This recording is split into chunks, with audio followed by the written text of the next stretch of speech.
we are well advised to organize our cities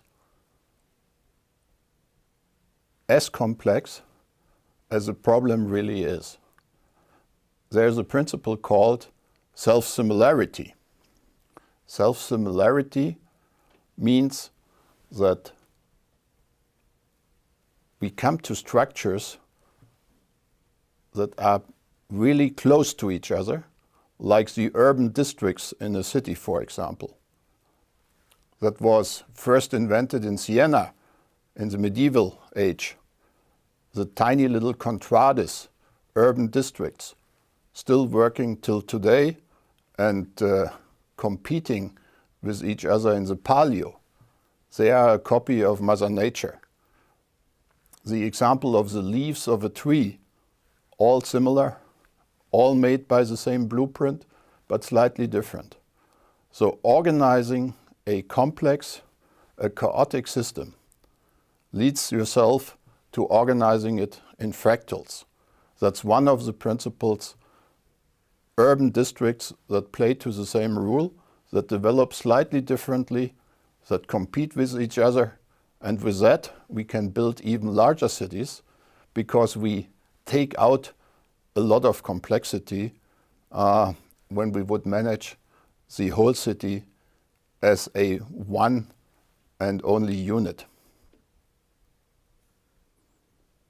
When you think about the large cities and discussing the question how big is too big, a fractal organization with competing ideas and not one ideology for the whole conglomerate will be a winning concept and will push the boundary where too big becomes too big to a large extent.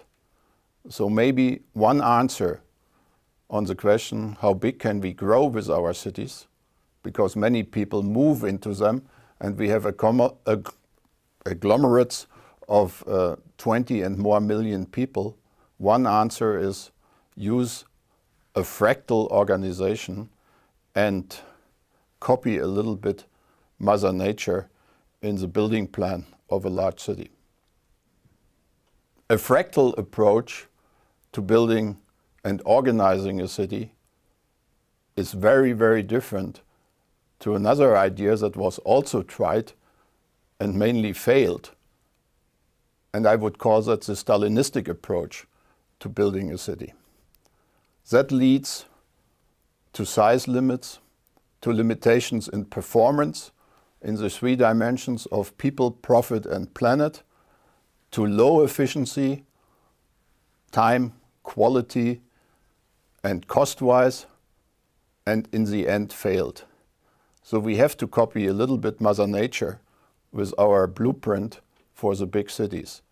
And we are in need to come up with good concepts because many, many people are moving into those agglomerates.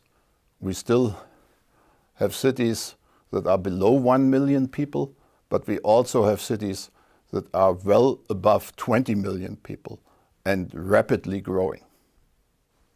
Is that the end of the mastermind, the planner, the architect of a city?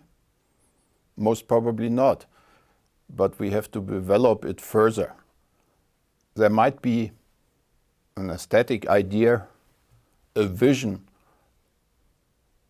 an idea what beauty is all about, but it has to be at least supported by the many, many ideas of the inhabitants of those conglomerates. Crowdfunding is one of the words.